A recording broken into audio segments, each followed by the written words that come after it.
Hello, Bible scholars. Happy Friday. Welcome back to Oops, It's a Bible Channel. Oops, because nothing says for I am not ashamed of the gospel quite like that does.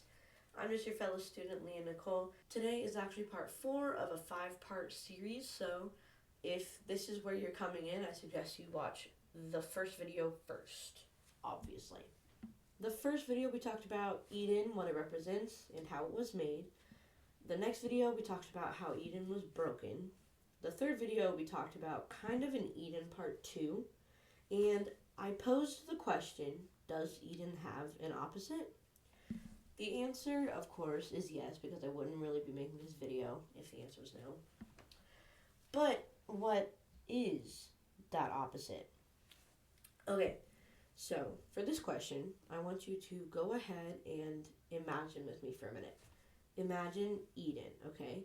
A full, luscious garden overflowing with fruit and, plants and tons of animals all over everywhere. And it's just so peaceful, and it's just overflowing with abundance. Okay, so there's that picture. I want you to picture the opposite of that. Okay. For me, the opposite of that is a barren wasteland, flat and immense and dry. Now, in the Bible, there is a place that is a lot like that.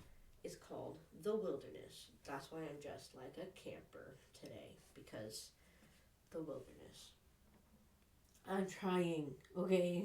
So, since we already know what Eden is, that can help us figure out what the opposite is. But we also need to know what the wilderness is to figure out if it is the opposite of Eden. So, I'm going to be comparing different aspects of Eden with aspects of the wilderness. And after that, I'm going to kind of solidify that with different examples of people being in the wilderness and kind of what that shows us about the wilderness. First, we need to review what Eden represents, right? Eden represents closeness to God, perfect unity with God. It represents abundance and plenty, and it also represents perfection. Now, the wilderness, obviously, is not like that. We'll see through the examples that in the wilderness, we can tell through the actions that the people take and the things that they say that they feel pretty far from God, or at least it seems like they do. Abundance, we'll see time and time again through these stories. A major lack of specifically food and water. And then for absolute perfection, obviously the wilderness is a rocky, dry terrain, and so that is very, very, very far from perfect. And the actions that most of these people take in the wilderness and to get to the wilderness are also far from perfect. Okay, so what are these examples I keep hinting at? First, we have a pretty famous example, the Israelites being in the wilderness for 40 years. They had to go to the wilderness because they didn't trust God to help them go into the promised land. They saw the people who lived there who were huge and thought that there was no way they could ever do it, and so they decided just not to. So God sent them into the wilderness for 40 years. The next example is Elijah in the wilderness for 40 days. Jezebel had said that she was going to hunt down Elijah because of something he had done a couple chapters earlier. The third example, and probably one of the most famous examples, is Jesus in the wilderness for 40 days. If you haven't noticed, every single one of these wilderness trips has been for 40 of something years, days, and days, which is something to keep in mind because I'm going to get into that more a little bit later. All right, Jesus in the wilderness for 40 days. The Spirit led him out there, and this is where the famous temptation of Jesus came into play, where he overcomes temptation after temptation. So, let's dig in a little more into these. So, the Israelites in the wilderness, they were there because of something they did wrong, so that imperfection, right? They have been complaining a lot, to the point where at one point they almost stoned Moses. So, obviously, it seemed like it felt like God was far from them at that point because of the complaining they were doing and the rebellions that they had, and the idol worship as well, which was earlier, but it was still kind of in the wilderness on their way to the promised land.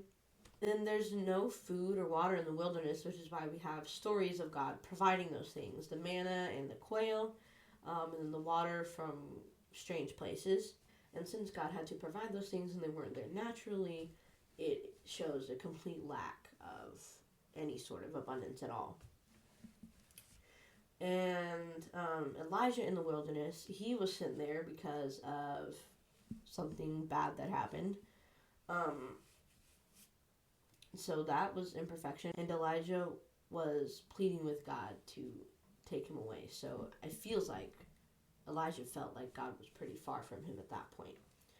And then God sent an angel and brought him food and made him take a nap, which is a separate thing. But God bringing Elijah food implies that there wasn't food. So complete lack of abundance there. Jesus in the wilderness. Now, Jesus was the only one out of these examples who wasn't sent there as some sort of like punishment or like any sort of judgment. It was a test, which he passed with flying colors. But it was still imperfect because Satan was able to be there, and if it was perfect, he wouldn't have been able to be there at all to tempt Jesus anyways. So there's imperfection. Jesus fasted there for 40 days and 40 nights, which of course implies that it was on purpose that he wasn't eating, but it would make sense for him to go into the wilderness if he's fasting because there's no food available anyways, and so it would be easier for him to not eat.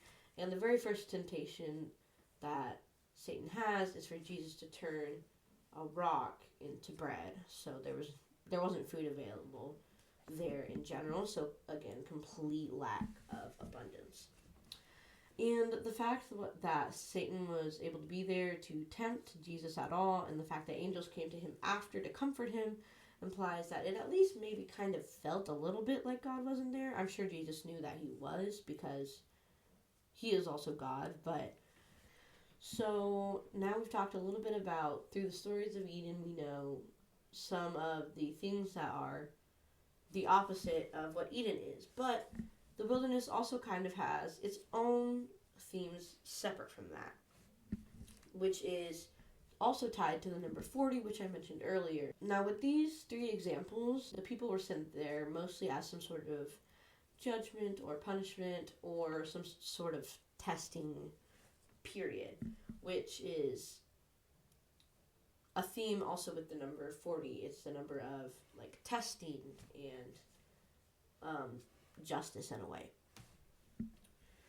So those are some of the themes of the wilderness outside of how it is the opposite of Eden. One of the similarities between Eden and the wilderness is that there are temptations there for each person, and Jesus is the only one who overcomes those and doesn't have some sort of fall. Now, going into the wilderness wasn't the only thing Jesus did, and arguably it's not even the most important thing Jesus did. The most important thing Jesus did was die on the cross for us to pay the punishment for our own sins that we commit. Which, if you want to know more about that and hear about it in more detail and why that needed to happen, I have a video for you right here. We all kind of go through our own wilderness times where it feels dry and it feels like God is kind of far from us and it's hard to feel him. So if you're going through one of those times right now, I have a video right here that might be able to help you out. But the biggest thing to remember if you're in some sort of wilderness thing is that God is there even if it feels like he's not. In all three of these stories, it mentions God being there and doing things, even though it probably felt like he wasn't really there to the people who were there. So that's the end of the fourth part of this 5-part series. Come back next week to see the final part and how the whole story of Eden comes to a magnificent and amazing close. If you enjoyed this video and the series so far, go ahead and click like so that I know that you enjoyed it and I can do more like this. If you would like to see more of my videos, go ahead and click subscribe and hit the notification bell. That way you never have to miss a video and you know immediately when they come out in case I decide to post outside of Friday. That's it for today. God bless you all, and I will see you next week. Read your Bibles.